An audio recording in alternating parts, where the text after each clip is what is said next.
Yeah, what's up, everybody? It's Mees. Just checking in here. Been a second. Just wanted to touch on a couple of subjects that have been going around. Number one, as always, is Derek Carr. Um, People always, you know, there's his fans, and then there's detractors, and then there's kind of everyone else who just picks a side, and it's kind of where we are overall as a society. So they kind of don't really get the intricacies of why one person defends Carr and why one person detracts from them, but they still always piping in about it and just regurgitating whatever somebody else thought of, right? Um, and one of the big ones that people are using now is Derek Carr is a top 10 quarterback. And, they use the same, I think it's PFF thing. He was rated number 10 or number 9 or something like that. And then you're like, oh, top 10 quarterback. All right, cool. One metric shows him he's the top 10 quarterback. That's fine. Um, the problem that his detractors have is he's never going to be a top 6 quarterback, never going to be a top 4 quarterback. His range is probably 8 to 20-ish, right? Like if he fell in that range on any of those metrics, you're not going to be like super shocked or anything like that.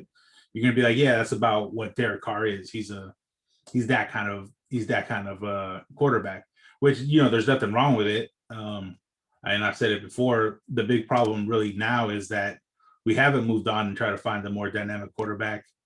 And Gruden and Mayock haven't built a team around them, which kind of leads into the other topic, which is, us getting rid of Trent Brown today. Trent, was a really good guy, a really good player in with the Pats. Then he sort of showed he got lazy in San Francisco, and we still paid him, right? And so people are upset with Trent right now that, oh, he was lazy. And yeah, Grant, he came in overweight last year.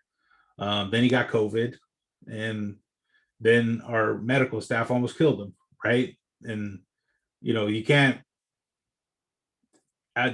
If your job almost killed you, like how happy would you be to try to come back, right? So like I get why he's like ready to leave, and I guess he's going to the Pats, and he's restructuring his deal and making it more team friendly and that. But people are mad that he stole money from us. He didn't offer that contract. The Raiders did. Mayock and Gruden did. They're the ones that are signing all these players. They signed Williams. He's not doing anything. They signed Joyner, just got rid of him.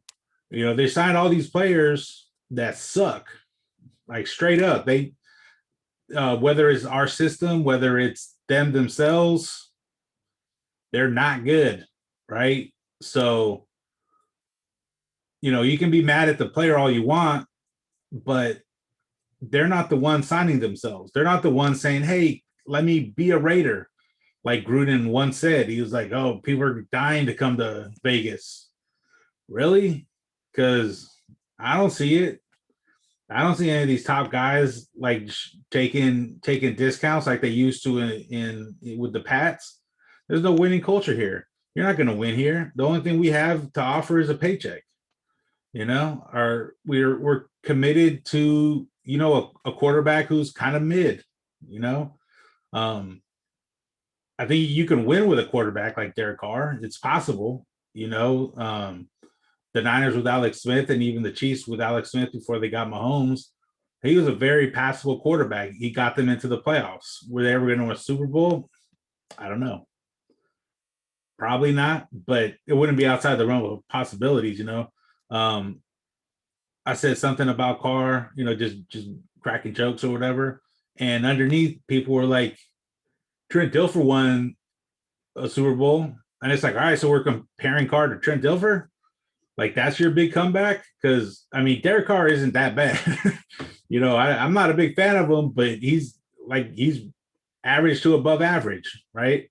So at the end of the day, Madden and Mayock, I'm not Madden, fucking Gruden and Mayock need be held responsible for what's going on with this team right now. And I think there was a stat going around on Twitter.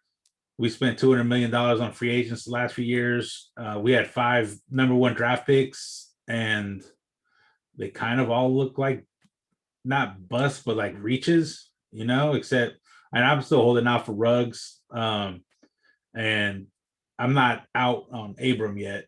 And Arnett was hurt last year. So those 3 guys, like, there's like the jury's still out, but there's a lot of shit that you can point to that's not very good on them. But I mean, I'm not ready to give up on them. Hopefully they still come through and can develop, new DC who doesn't really excite me.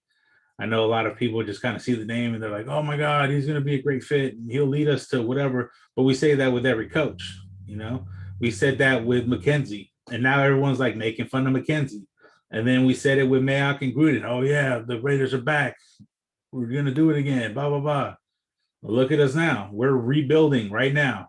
You might not want to think about it like that, but we just gutted our offensive line, or I guess we gutted our depth. And the ability to have depth. So we're looking to refill some of those spots. Our defense is still in shambles. We're spending 80% on our offense and our salary cap on offense, and our offense isn't elite. If you're spending that much money on offense, our offense should be fucking killing it, right? It's not. They haven't built a strong side of the ball, and we're kind of at square one. We're where we started with. We're back to where we were with Del Rio, like just kind of an average ass team. So anyway, that's all I had to say about that. We'll probably be recording in the next week or 2. So let us know. I'm gonna throw this up on YouTube. I'm gonna try to figure out. I think I can get this on as a podcast too. So check you guys out and have a good week. Peace.